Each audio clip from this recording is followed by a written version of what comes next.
Ms. Anupriya Patel ji, Honorable Minister for Commerce and Industry, Mr. Sanjay Likha, Chairman of the CLE, Mr. Jalan, Vice Chairman, Mr. Motilal Sethi, Regional Chairman, colleagues from the Ministry, all the captains of the leather industry, particularly exporters, distinguished ladies and gentlemen.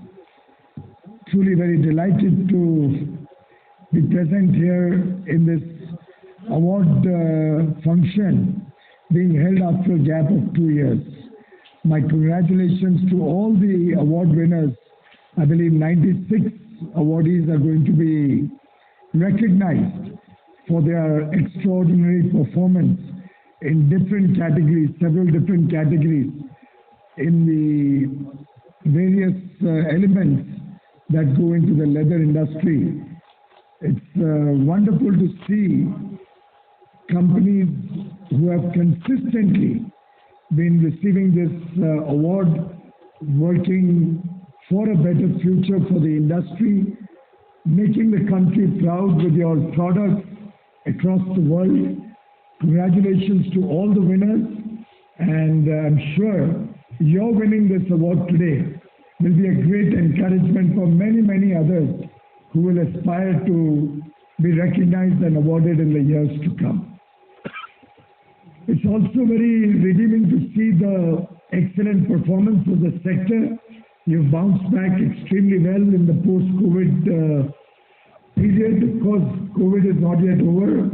We are still conscious of our responsibilities towards wearing a face mask or maintaining social distance, personal hygiene. I'm sure all of you in this room is vaccinated. But we do have our responsibilities to COVID, which is showing newer waves and newer variants in different parts of the world. So I do hope all of you in your business places, in your homes, in all the parties that have started again, will also continue to maintain COVID protocol. And while we are at it, I do hope you will encourage or make sure that all your employees and the ecosystem around you is fully vaccinated. And that's something we can very easily do. As the Prime Minister often says, सबका प्रयास होगा तभी देश का विकास होगा. और अब Covid की महामारी से लड़ाई लड़ने के लिए हम सब भी अपना अपना दायित्व निभाएं. We should all be conscious that it's our collective responsibility to make sure that all eligible persons get vaccinated. And if each one of us, please, I was told you have some 44 lakh employees in this sector. Now each one of them has a family, then they have neighbors, then you have transporters, suppliers. The whole ecosystem around you is pretty large. If everybody makes sure that you want to work here, you want to do business here, please get yourself vaccinated. It's for your good and for the good of everybody else. And I think this is something that it requires only a little bit of education. Doesn't require too much of persuasion or too much of force or any of that.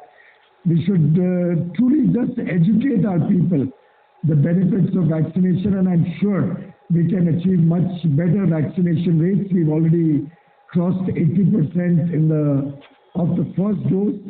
We are at about 113 crore vaccinations, but the pace needs to pick up quickly so that everybody can be double vaccinated and the country can feel more secure. Your industry, as Madam rightly pointed out, has been at the forefront of innovation, high quality products, design, good recognition in the export markets, in the world markets, possibly the second largest industry today in the world. We should be aspiring to be number one now. But I do feel very, very satisfied when I see that you are aspiring to go to at least $10 billion by 2025, though it still gives you only a growth rate of about 15-17%. Whereas looking at the potential of all of you, And some of the work I saw in Agra, for example, when I visited Agra, met with Mr. Puran Dawar and other stakeholders in Agra, all the work I've seen Akhil do in the last 2 years through the COVID period, or the wonderful work all of your leaders are doing in this sector, I think we can look at even more ambitious targets. And I have on more than one occasion, Akhil Bhai will remember, said that to my mind, your Kolhapuri chappal alone should be fetching you an export market for $1 billion. Just the Kolhapuri chappal alone. And all the wonderful work that happens in Agra, in Kanpur, other parts of Uttar Pradesh, some of it happening in and around Delhi. I think all of these are areas where we should be world leaders, we should be dominating the world. And it's very much possible. But if you want my humble advice, and I say this with great humility and after long experience on both sides, on your side of the table and now in government, that we should try to become more and more self-sufficient. आत्मनिर्भर बनने के लिए हमने प्रयास करना चाहिए. अगर हम सरकार के बलबूते पे बैठे रहेंगे कि सरकार कोई और स्कीम निकाले, जमीन दिलाए, PLI स्कीम निकाले, all of these things in my humble view will hold back your progress. And I'll give you my own experience with the LED bulbs that you see. Some of you may have heard me share my experiences on that. LED bulbs were being sold in India for about 500-600 rupees, 5-6 years ago, 7 years ago. And the government was giving 100 rupees subsidy for every bulb sold. But we had a budget.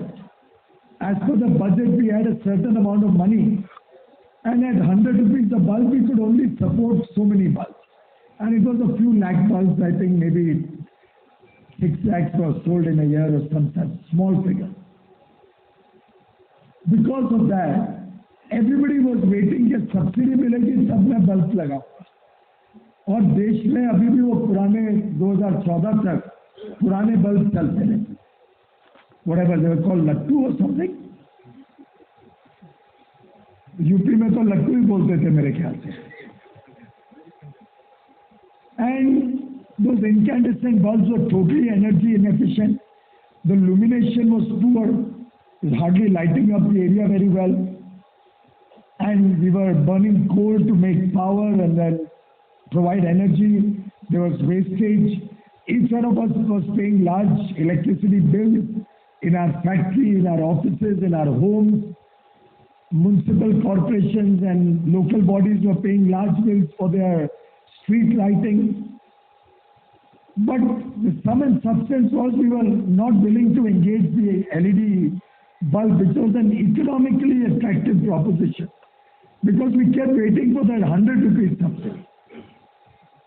One of the first decisions we did was to eliminate that subsidy, get rid of that subsidy. And there was quite a lot of trepidation, there was quite a lot of concern in the ministry when I signed that file, or I insisted that we remove that subsidy. This was sometime in 2014, when we had just come into government. But I was very clear in my mind that what's going to impact this sector is scale, is quality, and make it a proposition that is so attractive that every user wants to engage with it, rather than trying to drive him towards 100 rupees subsidy. And ladies and gentlemen, you'll be happy to know that from 600,000 bulbs that were being sold through the government mechanism and through this 100 rupees subsidy, in a year before 2014, in the next 3 or 4 years, the program took off so well that we started selling 600,000 bulbs every single day. What was sold in a year was being sold in a day, with zero subsidy. And I suspect that if today any of you wants to put up an old incandescent bulb You won't get it in the marketplace. You have to go to some antique store dealer to find an old incandescent bulb. But it happened because everybody was clear now there's no more a subsidy. We increased the scale of procurement. Initially, government did procure the LED bulb. The illumination was much, much more than the 60 or 90 watt incandescent bulb used to give us. Even an 8 watt bulb LED was giving the same illumination as a 60 or almost a 90 watt incandescent bulb. And then we moved to 12 watt LED bulbs, so ekdam bauchar ho jati thi roshni. And the prices from 500-600 rupees in the market probably fell to 60 or 70 rupees. At that time, what government was buying pre-taxes and pre-marketing at 310 rupees, government started buying the same bulbs at 38 rupees. That was the dramatic change, and not from some useless supplier.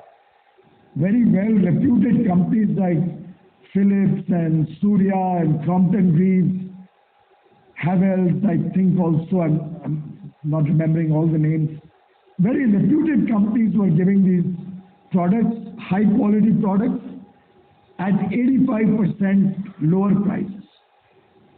Because they got the advantage of large scale, they got the advantage of 130 crore people. So nearly 28, 29, 30 crore families and their homes, all the industry. I remember one industrialist coming to me and I asked him, why aren't you moving into energy efficient lighting in all your factories and plants and offices? He said, oh, we are going to do it. We have a 2-year roadmap in which we are going to invest money. I can share with you the name also. There's nothing confidential in that. He will confirm it to you. It was Mahindra's.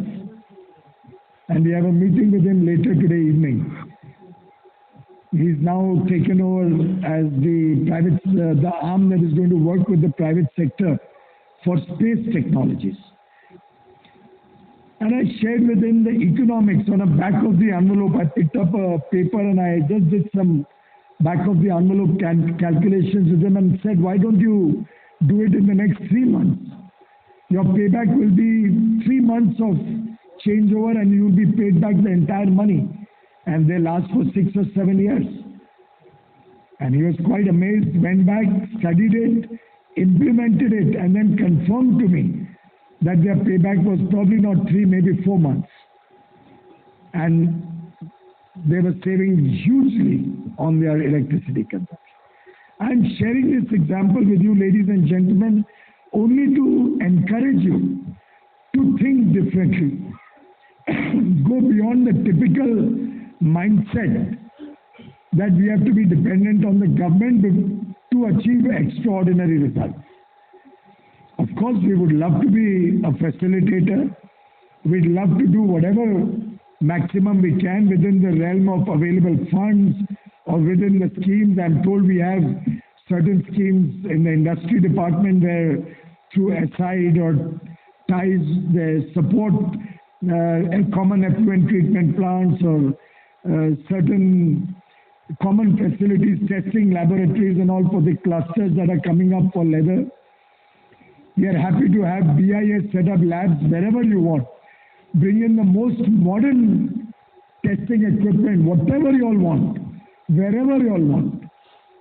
I can assure you we will have BIS set it up near your factories in as many locations across the country to make your job easier. But whether government should be interfering in your business in every way, right from getting land to setting up facilities or through incentivizing investment, certain sectors probably require it. But I personally think the leather industry, which has done such glorious work in the past, where we have certain unique propositions which India is a leader in, where we have competitive and comparative advantages when compared to the rest of the world, when our designing capabilities are recognized all over the world, when we have artisans, skilled workmen who do wonderful work with leather. To my mind, we should move beyond this old narrative and look at setting newer targets, much bolder targets, see how economies of scale can make a difference. Let's see how design, packaging, branding, better marketing can make a difference. Can quality be the defining factor of our industry so that across the world, if anybody sees a leather product, they should associate it with India. After all, there are many products. You see some very good automobile, you generally would associate it with probably Germany. Or watches, you would generally associate a very high quality watch with Switzerland. And different parts of the country or the world have their own unique selling proposition. To my mind, leather industry can become one such brand which India can boast across the world, where you will have all the Louis Vuittons of the world and the Pradas of the world and the Hermes of the world wanting to get high quality produce made in India. And I think a lot of produce does get made in India, but is sold with high markups across the world through the branding exercise of some of these companies. We need to now look at what we can do to engage with the world in a bigger way. All our award winners today are role models for all of us in terms of what they have been able to achieve. And I was just seeing the list of awardees. Many of the awardees are consistently winning awards. And I'm sure if we go into the detail of their company, they would be largely very, very highly quality conscious.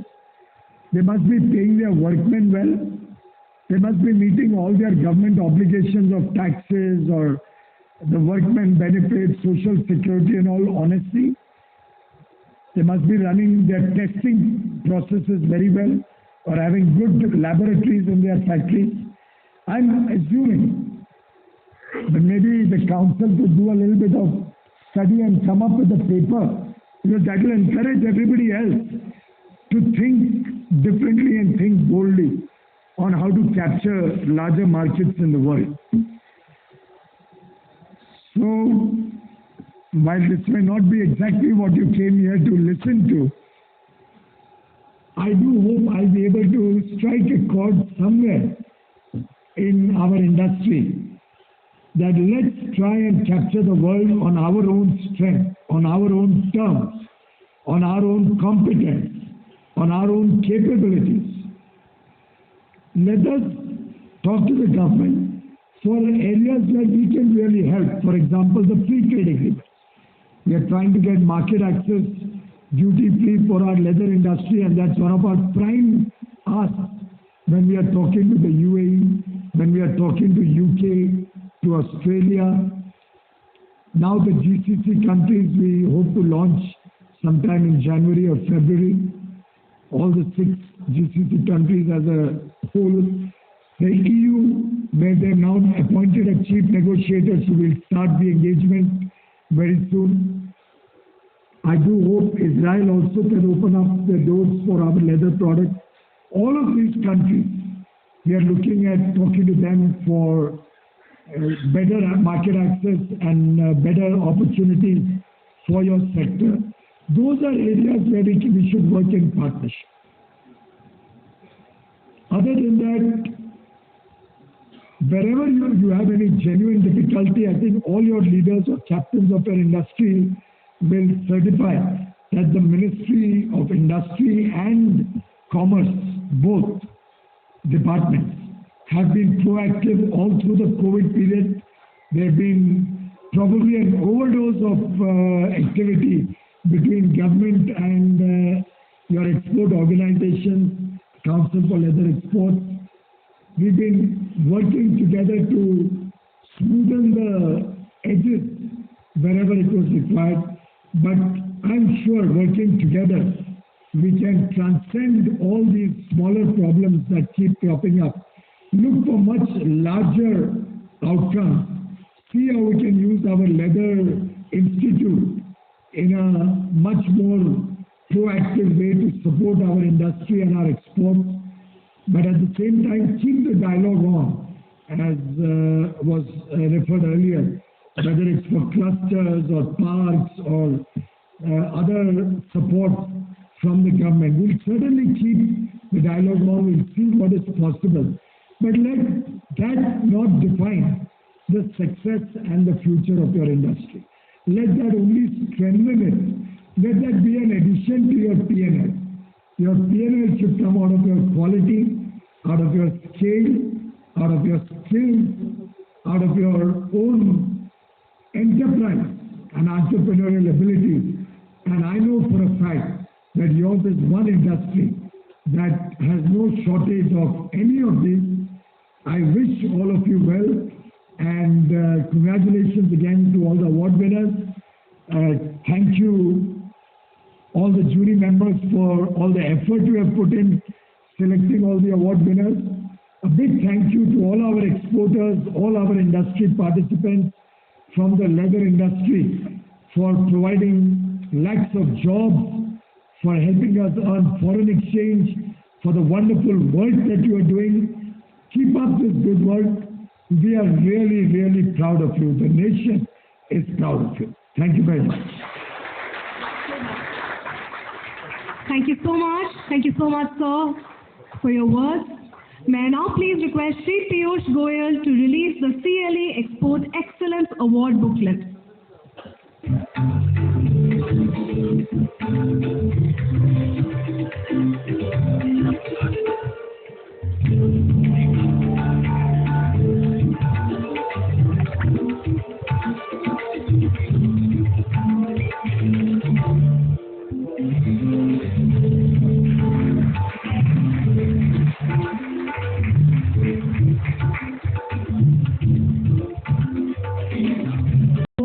For the year 2019 to 2020.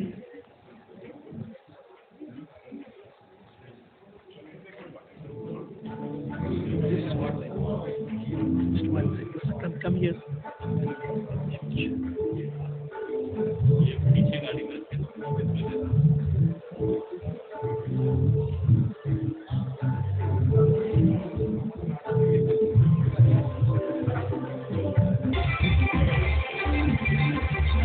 award winner for overall leather export category goes to K Export.